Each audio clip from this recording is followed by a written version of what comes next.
is Miranda Lash. I'm curator of modern and contemporary art here at the New Orleans Museum of Art, and it is my great pleasure to be here today with Sonnier, author of The Fluorescent Room, which was originally made in 1970 and is being shown here in 2011 as part of NOMA 100 Gifts of the Second Century. You've always said that passage is a part of Fluorescent Room, as you mentioned going through it. What do you hope will happen during that passage, or what do you want viewers to get out of that passage?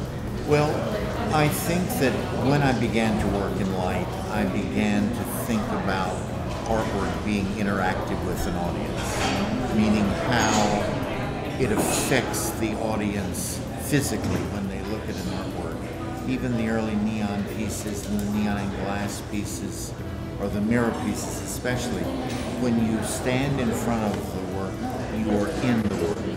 And I wanted artworks that forced the audience to be part of the work. In the 1960s, you were one of the very first artists to use light as a medium in itself as part of your art. And what drew you to that? What compelled you to start working directly with light? There were other people working in light too. Sure. Yeah, you were one of many. Yeah, and I was one of many. And I think that the first, before making the light pieces, I was very involved in material of all time. And I was very involved in how the material affected the person manipulating the material. And in fact, the five senses, how the material affected you physically when you moved past it or touched it or whatever.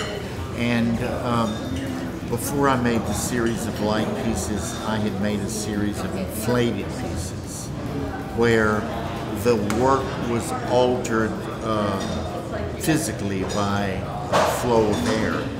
And I realized with the light pieces that they affected the space. If the switch was on or if it was off, it affected the material as well as the space. And so the fluorescent room became one of these early exercises to where one walks through the space and one is psychologically and physically cut by the materials that you move through.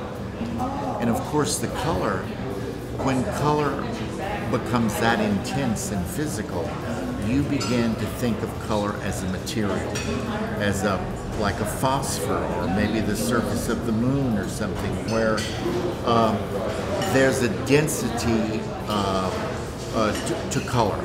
Color becomes a volume. Yeah. Well, and I'm sure the color choices were very deliberate in Fluorescent Room, and so you have that hot orange and that bright green. Absolutely, and you have to remember this was the late 60s. This was the beginning of disco. And all of a sudden we were forced to have to deal with these color realities that were not the simple sort of color realities of our clothes or of painting as we knew it today. These were harsh physical and chemical colors. So we had to begin to look at color in a different, almost scientific way. I should say one of my favorite parts about Fluorescent Room is actually those additions of color, the additions of blue, the additions of red, and that sort of gestural way that they're sort of splashed on. To begin to think of color, that it's not fixed, say, on the canvas or fixed on the wall, that it is a raw material, is a very important way to experience color. And I must say that this phenomenon became amplified not so much from Western art, but from Eastern art. If I had not done these early Eastern trips, and as well as trips to countries like Mexico, where you physically see color as a material, I don't think I could have arrived at making this particular kind of work. And I was very drawn to it. And I think anybody with any sense of material is drawn to it. And it relates very much to chemistry and also to food, to cooking.